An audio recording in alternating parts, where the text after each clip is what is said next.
Abby was always playing hide-and-seek. It was her favorite game. But this time, she didn't answer. Not to her name. Not to the flashlight. Not to the wind screaming her name across the trees. Jet found her scarf first, clean, dry, and tucked under the shed like someone had placed it there gently. That didn't make sense. And neither did the scratch marks. 3 lines. Vertical. Child height. And one final smear of red frozen into the wood. Mark thought he'd buried his fears. But Jet never forgot what fear smelled like. The first night, Mark thought it was just a game. Abby, he'd called, laughing at first, then louder when she didn't giggle from her usual hiding spot behind the tool shed. She loved that corner, half shadowed by the overgrown hedge, just enough room to crouch and pretend to disappear. But tonight was too cold for games. The wind was bitter, the sky rolling into gray fast. He scanned the backyard. Nothing moved. Just Jet, their old German shepherd, pacing slowly by the oak tree. "Go get her, buddy," Mark said. Jet looked back, ears perked. Then walked, not to the shed, but to the fence line. That was strange. Mark stepped into the snow in his slippers, crunching softly beneath him. A red shape caught his eye beside the shed. Abby's scarf. Folded. Neatly. Not dropped, not tangled, placed. He picked it up. It was dry. Still warm inside. "Abby?" he said again, this time with the edge of fear just beginning to tip into his voice. No answer. Jet barked once, then stopped. He was staring at the far edge of the fence now. That's when Mark saw the scratch marks. 3 lines. Vertical. Cut just above the lowest board. And a 4th, smeared. Like something dragged downward. He stepped closer. The wood wasn't fresh, but the snow around the base was undisturbed. No prints. Not even animal tracks. The backyard was fully enclosed. Abby couldn't reach the latch on the gate by herself. Not without help. Mark dropped to his knees, brushing at the fence base. Still no prints. Just silence. He stood up, slowly. "Abby, this isn't funny."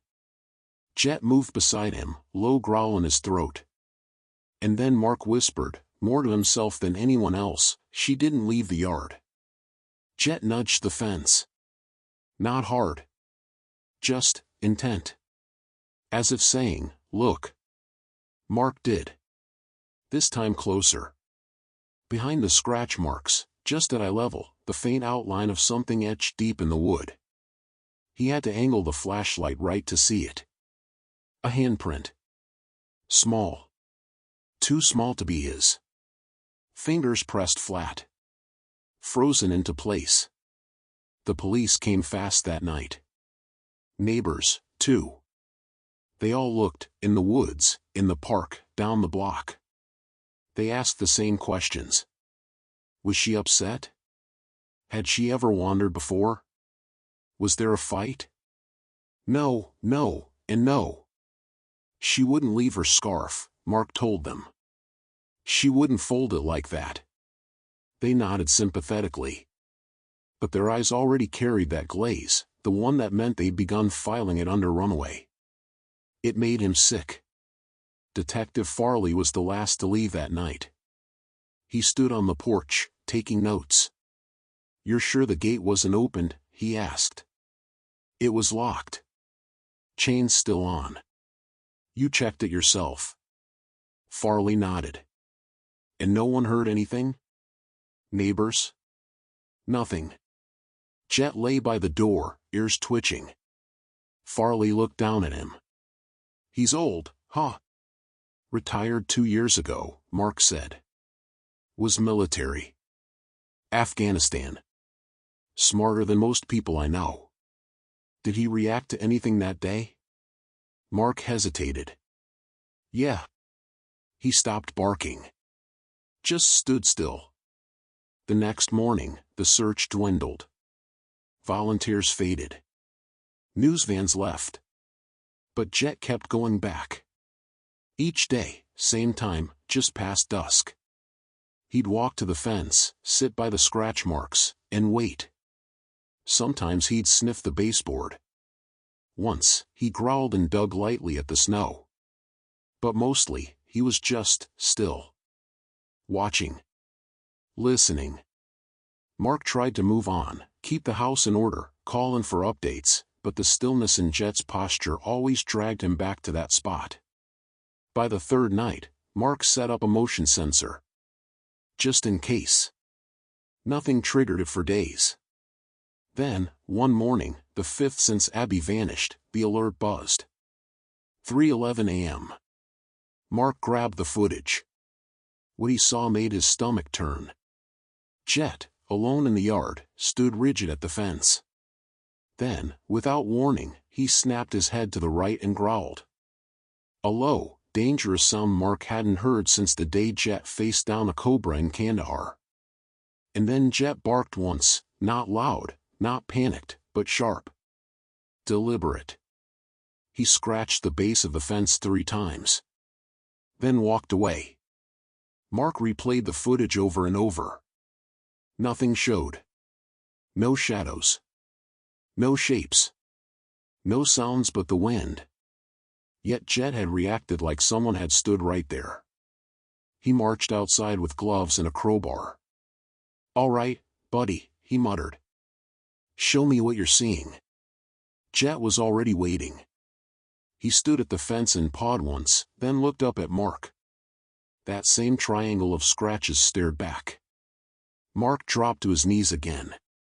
And this time, he felt it. A breeze. Not from above. From below. A draft, subtle, cold, leaking out from the ground beneath the fence post.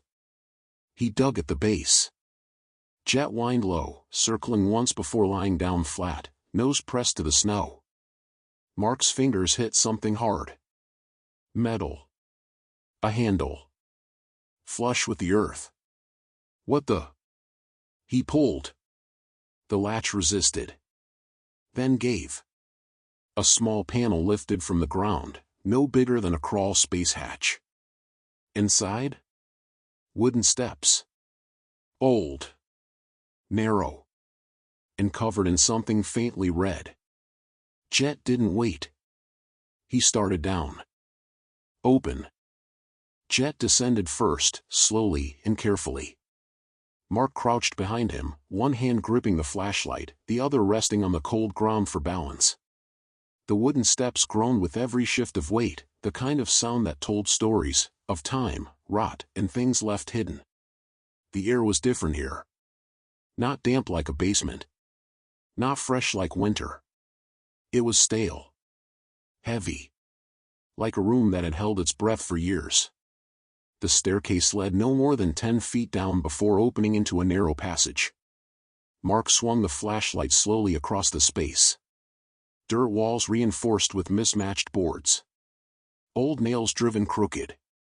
A bucket in one corner. A moldy wool blanket folded on a wooden crate. Jet sniffed the blanket once. Then let out a low, uneasy growl. Mark whispered, "What the hell is this place?" No insulation. No wiring. No plumbing. Yet someone had been down here. The floor was packed earth, but uneven. Jet stepped carefully, his nose low, posture tense. The tunnel curved slightly to the left. Mark followed, heart pounding louder than his steps. As he turned the bend, he nearly slipped. A ridge ran across the floor, not a pipe, but a warped wooden plank. He bent down. There were scratches on it. Tiny ones. Faint, but deliberate. Like fingernails. Jet stared ahead, ears twitching. Mark's breath fogged in front of him. The air was colder now. The passage widened into a crawlspace. To the left, a collapsed corner lined with broken bricks and discarded soda cans. To the right, a small bench made from an old door balanced on cinder blocks. On the wall above it, A calendar. January. This year. Only 2 dates were circled. The 2nd. The 11th. Today was the 12th. Mark touched the paper, not dusty. It had been turned recently. Jet suddenly growled. Not low. Not subtle. A defensive, warning sound. Then he bolted toward the far wall. Mark sprinted after him, flashlight beam bouncing wildly. Jet had stopped at a wooden panel embedded in the dirt wall. It looked like a sealed hatch, newer than the rest of the space. Screws glinted where nails should have been. Jet barked once, then backed up, looking at Mark. Mark pressed his ear to it. Nothing. No voices. No scratching. But something felt wrong. He backed up, scanned the floor. A dusty length of steel rebar leaned against the crate. He grabbed it and wedged it under the edge of the panel. With a grunt, he pulled. The hatch resisted. Then popped. A cold gust rushed past them, a vacuum sealed by time. Inside, blackness. Mark aimed the flashlight forward. The space opened into a lower crawl tunnel. Lined with rough boards. And on the floor, something white. Fabric. He climbed in, dragging the light. It was a child's sock. Folded. Clean. Not buried. Placed. Mark knelt and turned slowly in the tight space. Then froze. On the wall behind him, scratched into the wood in faint chalk. I was here. She's not me. Beneath it, another handprint. Small. Too small to be Mark's. Jet stood behind him, unmoving. Then, slowly, lifted his head and pressed his nose to the chalk. The light flickered. Mark's pulse hammered. He turned. There was more writing. Barely legible. As if written fast. Stop looking for Abby. And below it, scratched deep. She's watching. Mark stumbled back into the larger passageway, breathing hard. Jet followed, ears low. I don't understand, he muttered. Who wrote that? How? He turned to Jet. You smelled her, didn't you? You think she's still here? Jet looked down the passage behind them, then growled again, this time softer. Not fear. Something else. Like warning. Mark turned the flashlight down the way they came. Stillness. But for the first time, he wasn't sure if they were alone. Back in the main crawlspace, he scanned the walls again. There was something new he hadn't noticed. A drawing, sketched in faded red crayon, barely visible against the wood. It was a child's drawing. A girl. A dog. A fence. A door. And next to it, a dark shape. No face. Just black. It stood taller than the fence. And under the drawing, a single word. Other.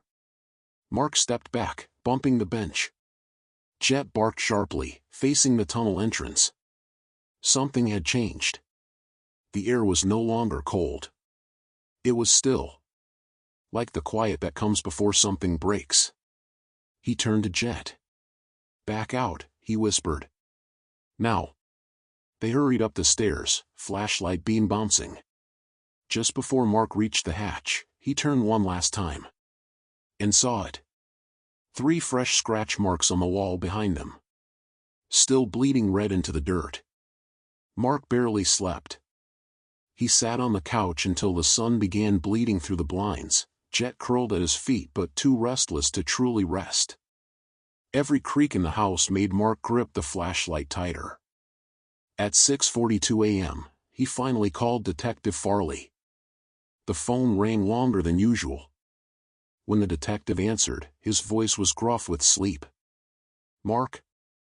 I found something, Mark said. Under the yard. A tunnel. Scratch marks.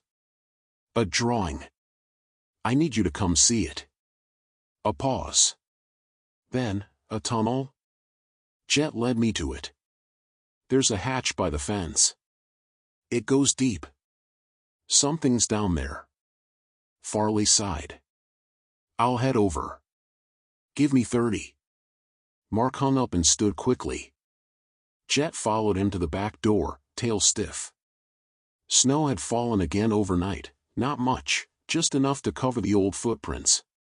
Mark stepped out and trudged to the fence line. The hatch. It was closed. Perfectly flush with the ground. Snow undisturbed. He blinked and dropped to his knees. No scrape marks. No signs it had been opened. No tool left behind. No scent of soil freshly lifted. He scrambled to the panel's edge and pulled. Nothing. It was sealed. Completely. Jet circled the spot once, then let out a low whine. Where is it? Mark whispered. He checked the shed next, where Abby's scarf had been. Gone. No sign of red fabric. No sign it had ever been there. He ran back to the house, grabbed the crowbar from the garage, returned to the hatch. He jammed it into the crack and pushed with everything he had. The metal slid uselessly along the edge. No give. As if it had never opened in the first place. By the time Farley arrived, Mark was pacing the yard. The detective stepped out of his unmarked car, took one look at the chaos, and raised an eyebrow. You dig a hole? I didn't dig anything, Mark snapped. There was a hatch. A tunnel. I went in. Jet was with me. Farley walked over, knelt, brushed away snow. Then looked back at Mark. It's solid. No, it's not. Mark pointed to the fence. There were marks. Scratches.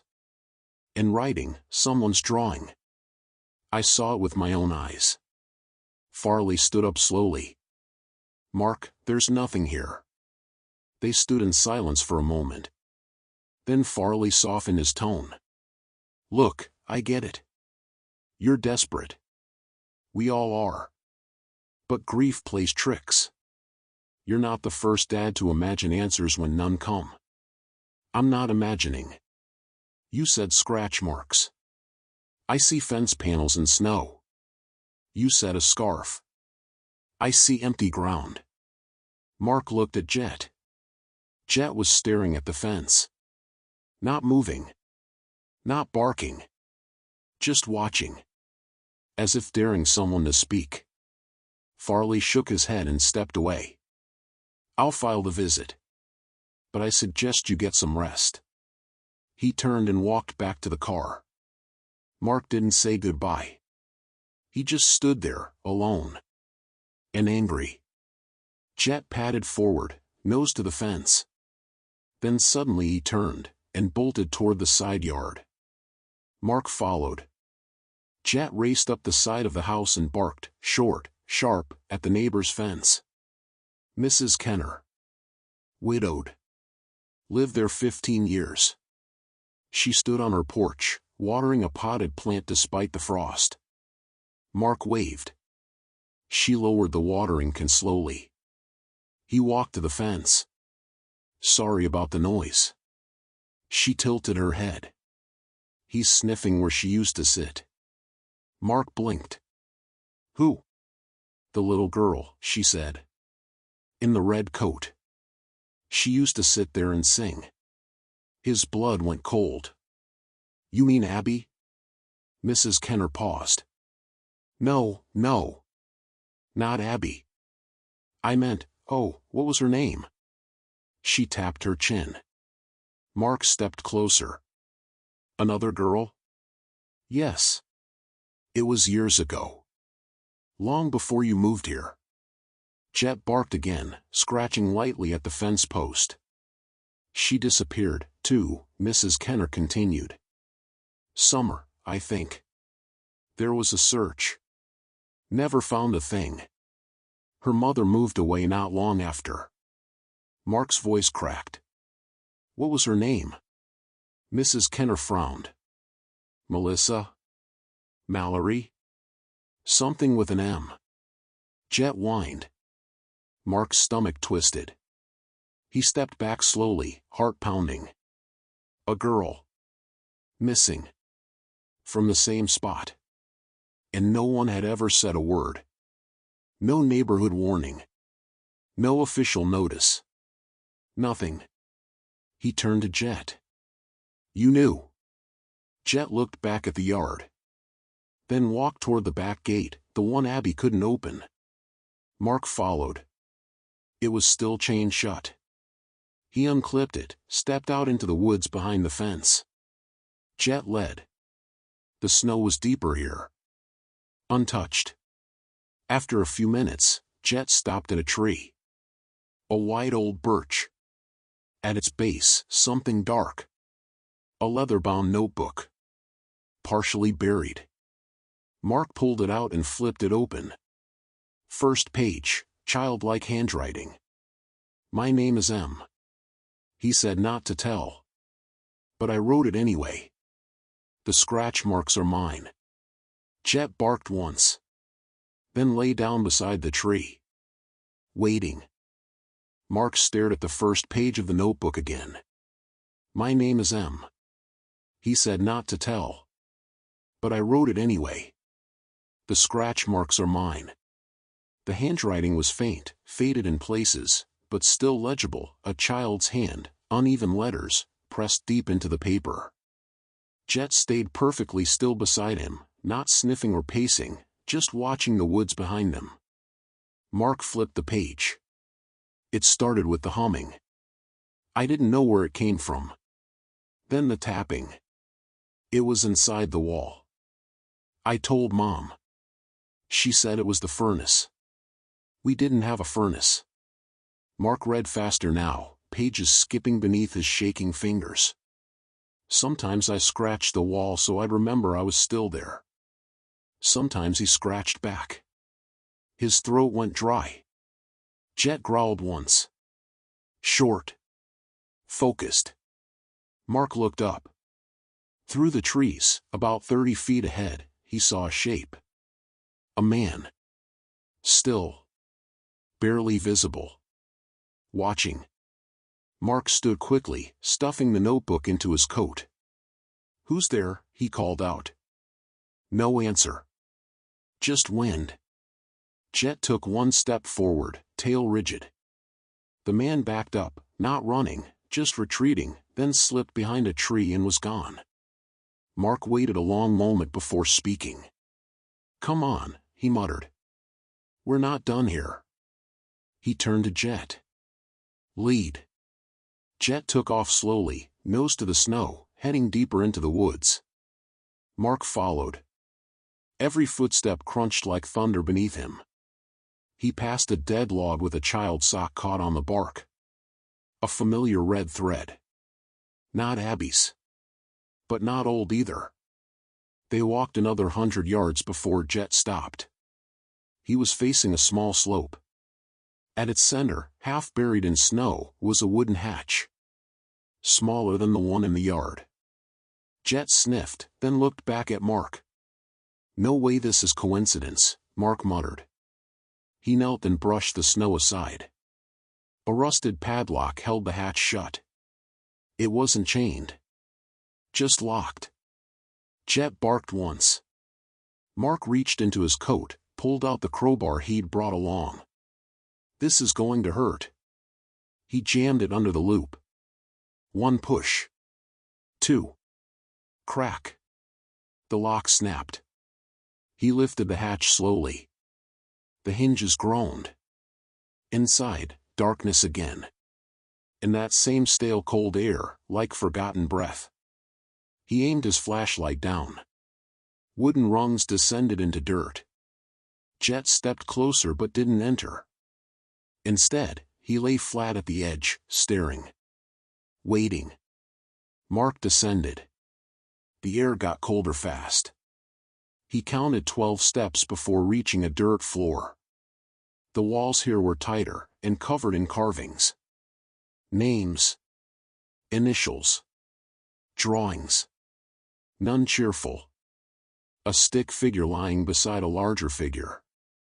A house with no windows. A fence with eyes drawn above it. Then something else. A tally. Scratched into the wall, in a perfect row. 39 lines. A break. Then one. One fresh mark. New. Mark turned quickly, flashlight beam scanning. A crate sat in the corner. He opened it. Inside, a red backpack, a faded walkie-talkie, and a spiral notebook. He opened it. The handwriting was newer. Smaller. Deliberate. If you're reading this, don't let her leave. She doesn't know she's being watched. She thinks it's a game. Mark shut the notebook hard. His breathing was loud now, sharp in the silence. He turned to climb back up. Jet wasn't at the opening anymore. He climbed faster. Burst out of the hatch and spun with the flashlight. Jet was standing 10 feet away, facing the trees again. Ears up. Body rigid. The man had returned. Mark saw only a flicker of movement, a shape ducking between trees. Not running. Just circling. Mark grabbed the crowbar again. Show yourself. But no answer came. Only wind. And then Jet turned sharply. Back toward the house. He barked 3 times. Then ran. Mark followed, heart racing. Through the woods. Over the fence. Into the backyard. Jet stood frozen at the porch steps. And Mark saw it. The back door was wide open. It had been locked. Deadbolt. He stepped inside, flashlight sweeping. Nothing looked disturbed. Living room, fine. Kitchen, quiet. But something had changed. The hallway light was flickering. He moved slowly to Abby's room. The door was cracked. He pushed it open. Her bed was still made. But her nightlight, the moon-shaped one, was turned off. It was always on. On the wall, just beside her closet, a message had been written in faint black marker. She's still hiding. And next to it, 3 vertical scratch marks. Mark stared at the message on the wall. She's still hiding. It wasn't just the words. It was the way they were written. Not a child's scribble. Neat. Even. Like it was meant for someone older. Like it was meant for him. Jet stayed beside the closet, ears flicking toward the hallway every few seconds. Mark approached slowly, flashlight raised. The closet door creaked open further as he stepped near. Inside was empty, shelves, old clothes, a single pair of small boots. But Jet growled. Not at the closet. At the floor. Mark dropped to his knees. The wooden baseboard looked normal. But when he pressed gently, it moved, just slightly. Jet let out a short bark. Mark pulled. A small panel came loose. Behind it, a hollow compartment. Just big enough for a child to crawl into. He aimed the flashlight inside. Drawings. Folded notes. A half-empty juice box. And a single red crayon. He reached in, heart pounding. The first drawing was of a house, their house, with thick black lines around it. At the edge of the yard, under a tree, was a figure. Tall. Thin. No face. No hands. Just arms that reached the ground. Underneath, written in red. The quiet man waits. Mark flipped to the next. A series of stick figures. One alone in a room. One scratching at a wall. One curled in a small dark square. Don't make noise, it said beneath. He comes when you do. Mark swallowed hard. He'd assumed Abby was playing pretend. That her stories of whispers were just echoes of her imagination. But this was fear. Documented. repeated, communicated. He pulled out a folded sheet from the back of the crawlspace. It wasn't a drawing. It was a note. In Abby's handwriting. I tried to stay quiet like him said. But sometimes he stands in the hall. And I can't not cry. I think he hears me. Mark sat back on the floor, trembling. He looked around the room, suddenly aware of how silent the house had become. Jet stepped between him and the open doorway, tail stiff. Mark whispered, "How long has she known?" Jet didn't move. Mark stood slowly, gathered the papers, and moved to the desk. He laid them out one by one. There were at least 10. All of them referenced M, the same name in the journal by the tree. And all of them mentioned the quiet man. One showed a narrow tunnel. A stick figure crawling into a space under the ground. Another showed a fence, with 3 scratches drawn into the wood. And next to them, door. Not gate. That stopped him. Door? There was no door near the fence. Just the sealed hatch. Or. He looked up. The attic. Mark grabbed the ladder from the hallway.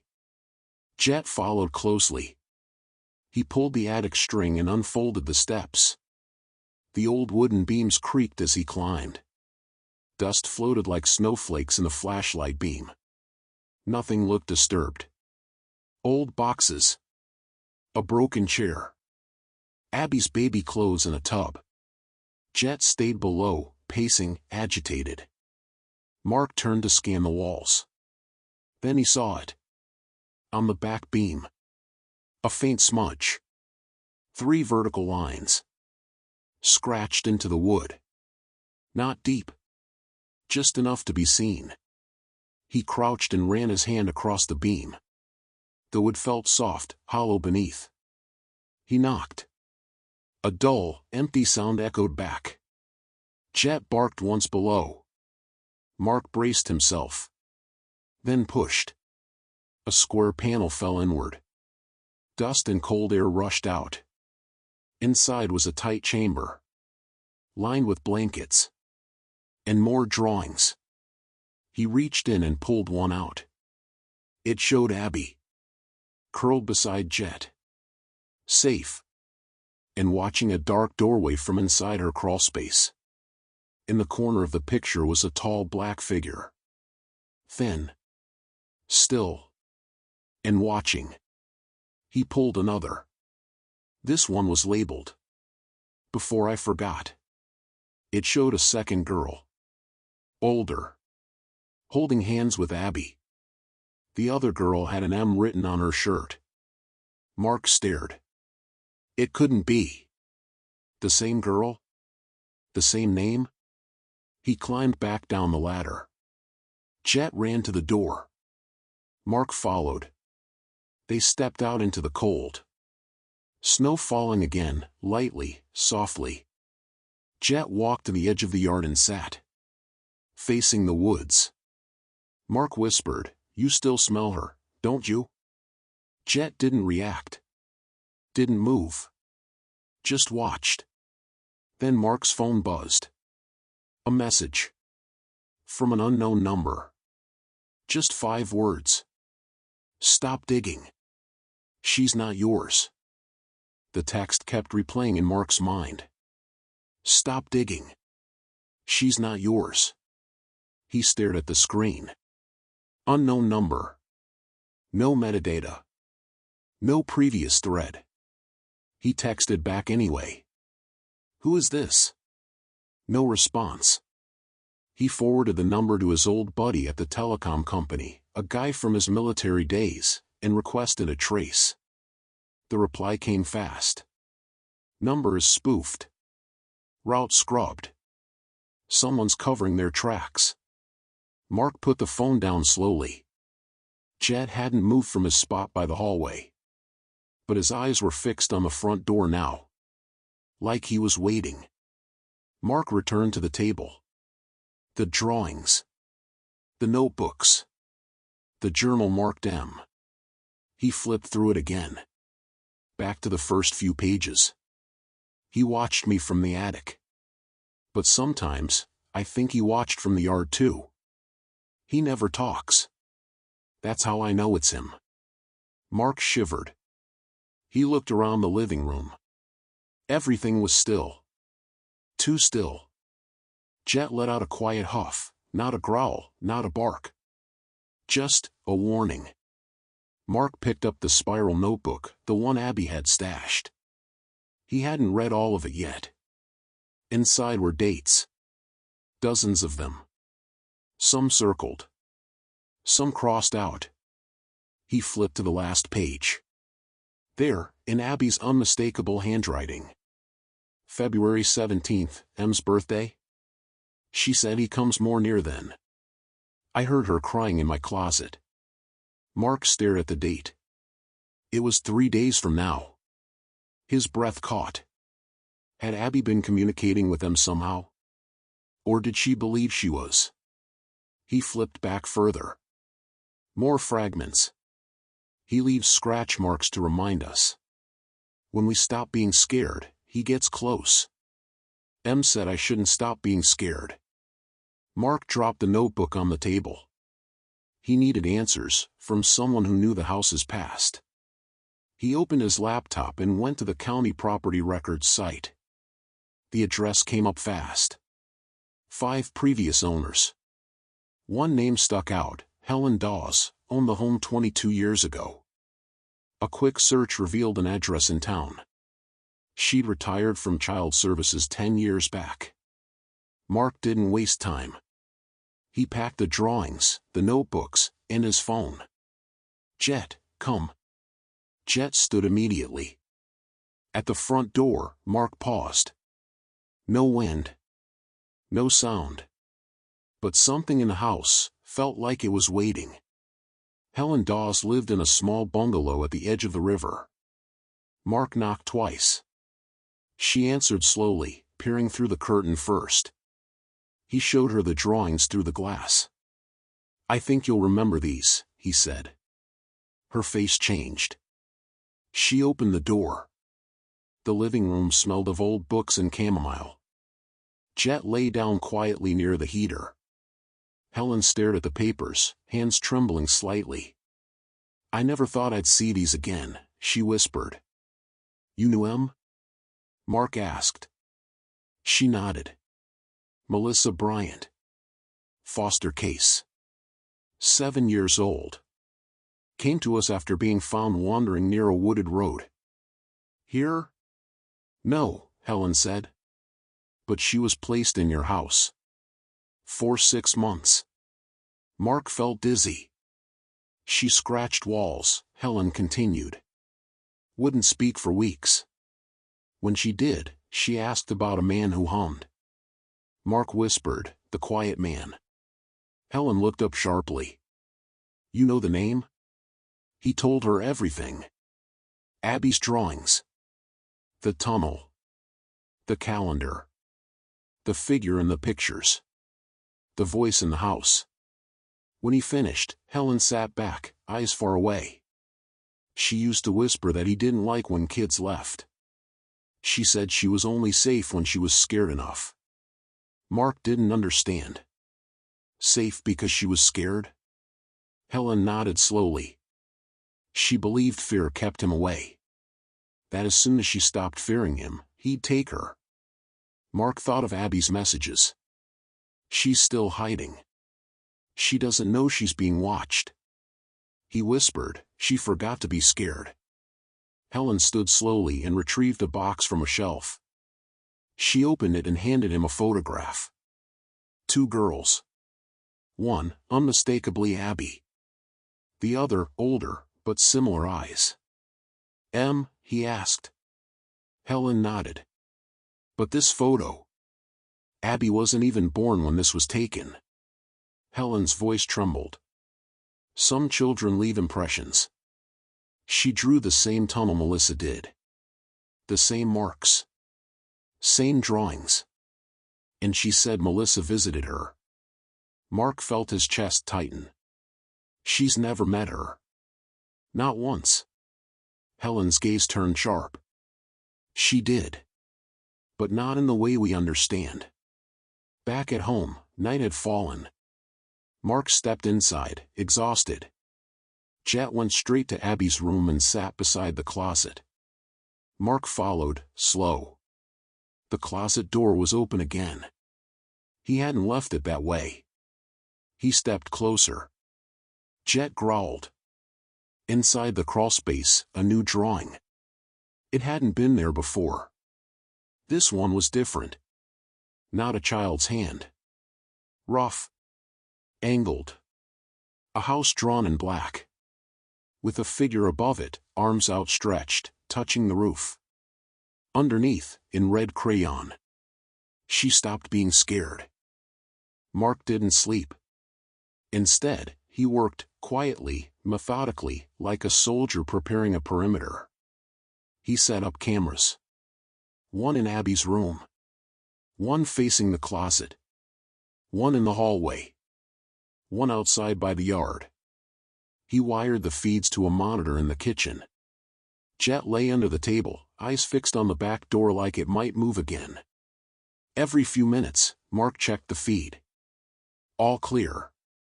He reviewed the notes again. Stop looking. She stopped being scared. And now, the latest image, the drawing that hadn't been there earlier, sat in a plastic bag on the counter. He studied it under the lamplight. The arms on the figure were longer than before. Reaching. Always reaching. He climbed to the attic again. Jet waited below, refusing to follow this time. Mark didn't blame him. The air was thinner tonight. More stale. Like something was pressing down. He aimed the flashlight across the wall of the crawlspace, brushing aside more dust. That's when he saw it. Behind a loosened insulation panel, carved letters. Dozens of them. Initials. Dates. Some just first names. Tiny etchings. Done with fingernails. Or knives. One name stood out. Melissa. Circled in red. His light caught something further down. Abby. Etched shallowly. Not circled. Just there. He pulled out his phone and snapped a photo. He needed to remember this. The wall had kept score. Jet barked sharply below. Mark froze. Then the house went dark. All at once. No warning. No flicker. Just gone. He dropped down the attic ladder fast, nearly twisting his ankle. Jet was in the hallway, body low, growling toward the front of the house. Mark ran to the kitchen. The monitor was black. So was the digital clock on the oven. He grabbed the flashlight and swept it toward the living room. Nothing. Silence. Then a creak. Upstairs. He moved fast, flashlight raised. Jet stayed ahead, like a soldier on point. They reached Abby's room. Empty. The closet? Also empty. But the crawlspace panel was open again. The red crayon, the one he'd collected, sat back inside. He hadn't put it there. The hallway light flickered back on. Then off again. Then on. The breaker hadn't tripped. This was intentional. He ran to the basement. The main breaker was fine. The circuits were untouched. But above the box, carved into the drywall with jagged lines. She's still scared. But not of me. Mark stepped back. Jet growled low. A shiver ran down his spine. The figure wasn't threatening her. It was protecting her. Or something worse. He returned to the kitchen and checked the camera feeds. Only static. Then, movement. Feed number 3, the hallway. A tall, dark shape moved past the bathroom. No face. No detail. Just absence. The frame stuttered. Glitched. Then black. Jet barked once. Mark turned. The back door was open again. But this time, the snow outside was undisturbed. No footprints. No wind. No sound. Mark slowly closed the door and locked it tight. He looked down at Jet. "Do you know what it is?" Jet didn't respond. Just faced the stairs. Up again? He climbed slowly, Jet just behind him. At the top, the hallway light buzzed. They reached Abby's room again. Now the closet was closed. He hadn't touched it. He stepped forward. Turned the knob. Inside. Another drawing.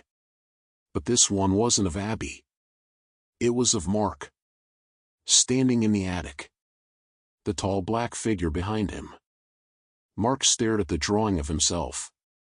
His hands were shaking, but not from fear, from clarity. The figure in the picture wasn't threatening him. It wasn't harming him. It was watching him. Standing behind him. Like a presence, always there, just outside what he could see. Jet stood at his side, rigid. Mark reached for the drawing and tucked it into his coat pocket. The air in the room had shifted, thicker now. Like the house itself was holding its breath. Downstairs, he gathered supplies. Flashlight. Batteries. First aid pouch. Field knife. Spare pistol from his army days. The breaker was still working, but he didn't trust the power to stay. He looked at Jet. "We're going back under." Jet didn't hesitate. Together they exited through the back, cut across the frozen yard, and moved toward the shed. Mark had a theory. The crawlspace hatch was sealed now. But the property was old. Older than city records showed. And homes from that era had maintenance tunnels, usually bricked off or forgotten. If the entity moved underground, maybe others had used that route. He examined the shed closely. Behind the stack of firewood, a shallow depression in the earth. He brushed snow aside. Concrete slab. Square. Rough edges. Jet sniffed at the edge, tail stiff. Mark dug with a shovel until he found a rusted ring handle. With a grunt, he pulled. The concrete hatch lifted slowly, scraping, shrieking. Underneath, a dirt tunnel, reinforced with bricks and rotted timber beams. Jet whined low. "I know, buddy," Mark whispered. "I don't like it either." He clicked on his flashlight and descended. Jet followed. The tunnel sloped downward and turned sharply to the left. It smelled like old soil and copper, metallic, like dried blood. Mark moved slowly, flashlight catching glints of old debris. A broken toy car. A child's boot. A photograph face down in the dirt. He picked it up. It showed two girls, smiling, arms around each other. One was Melissa. The other? He wasn't sure. He pocketed it. Further down, the walls began to narrow. The flashlight beam flicked briefly. Then caught on something ahead.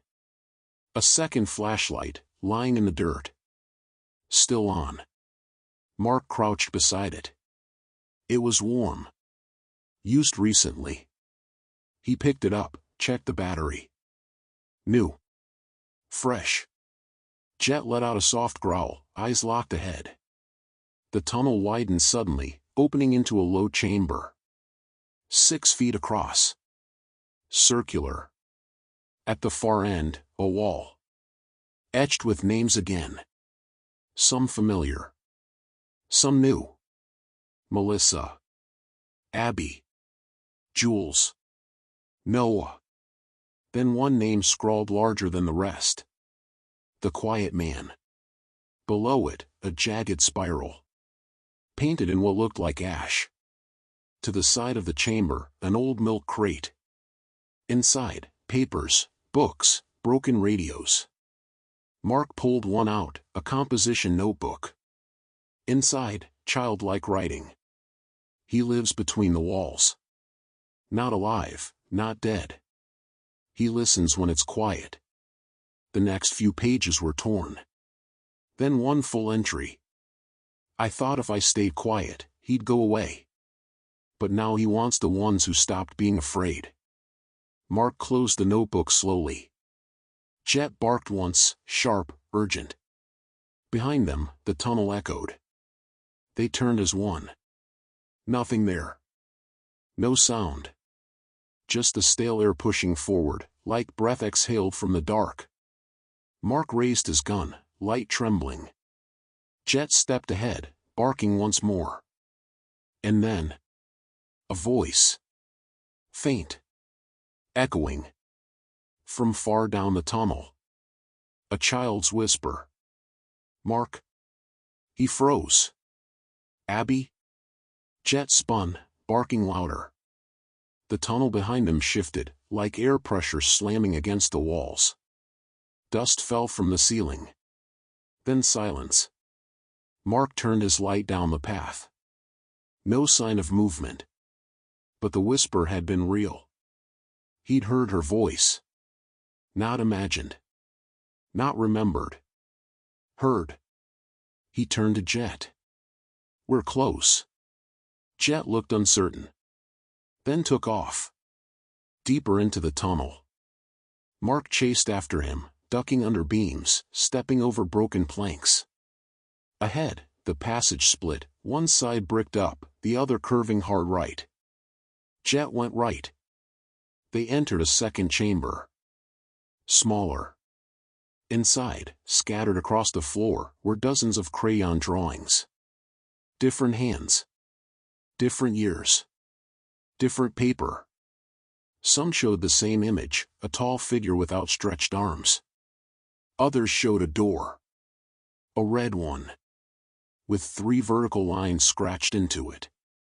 Mark picked up one drawing and turned it over. In faint pencil. Door's not in the house. It's under. Jet growled again. Mark turned. A shape flickered at the tunnel mouth. Then vanished. Mark held the drawing in his hand as he stared at the far wall. The 3 lines were carved into the rock, not random. Deliberate. Again and again, in the same slanted pattern. Jet stood beside him, unmoving now. Just staring. Waiting.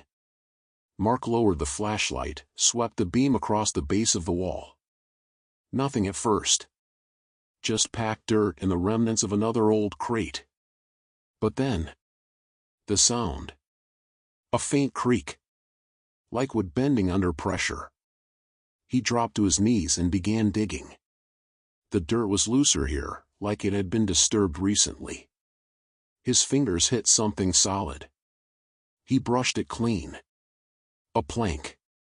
Then another. Then, the door. Buried beneath 2 feet of earth. Mark cleared the rest quickly, pulling up rotted timbers and loose rocks. When the door was fully revealed, he stepped back. It wasn't wide.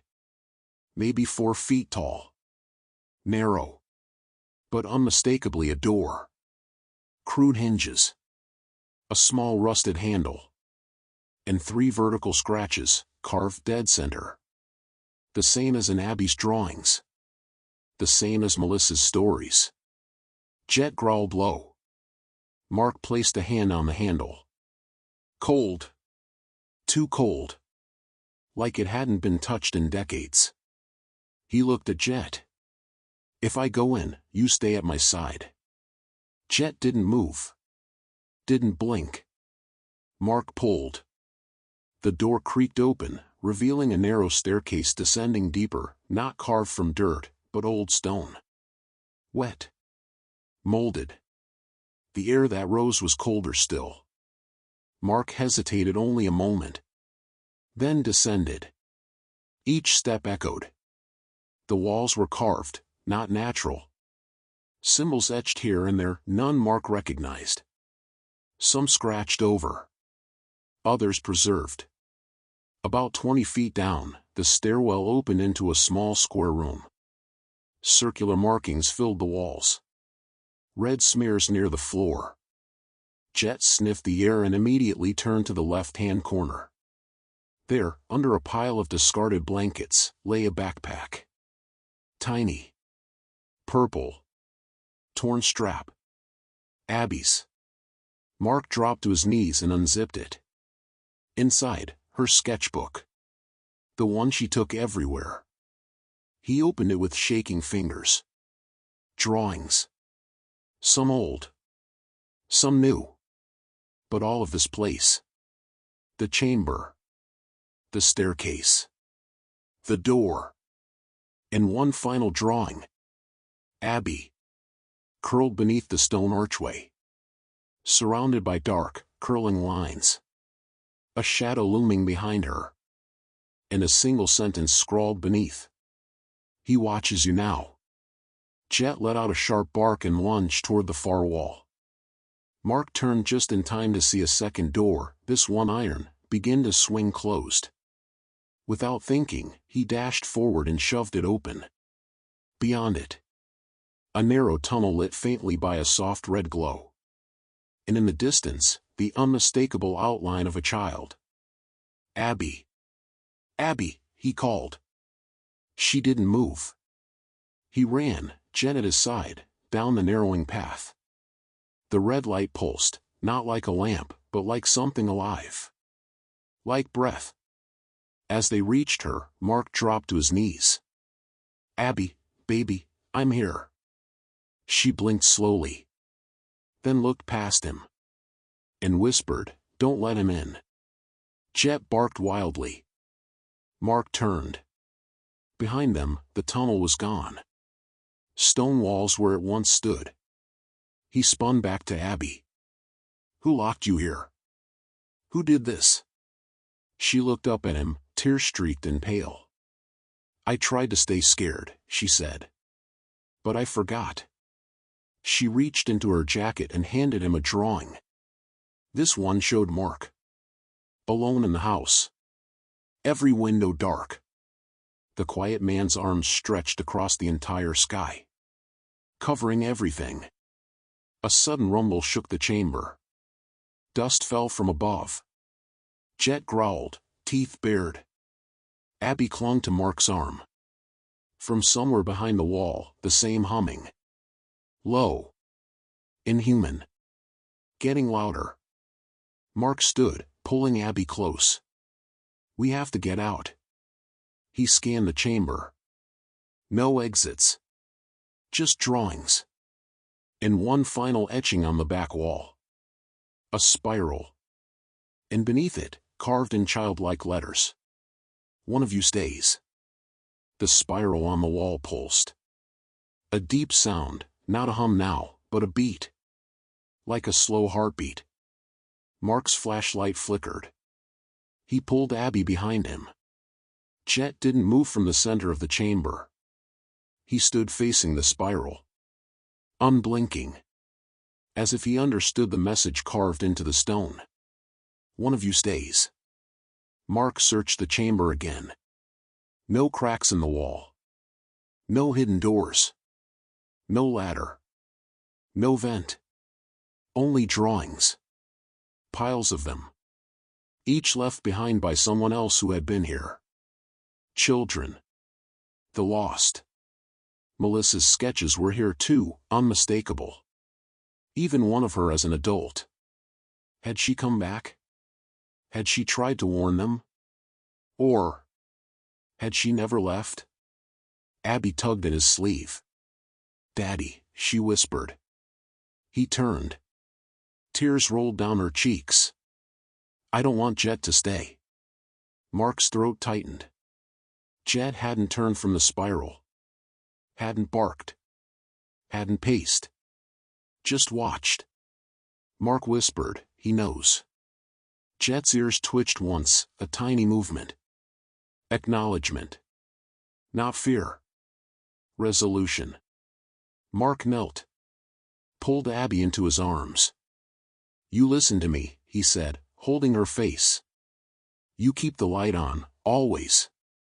You don't stop being scared, not of the dark, not of the voice. Okay? She nodded, lip trembling. Jet walked to them slowly. Sat down. Looked up. Then licked Abby's face once. Soft. Gentle. Goodbye. The chamber shook harder. Dust filled the air. The spiral pulsed, growing brighter. And then, Jet stepped forward. Right to the wall.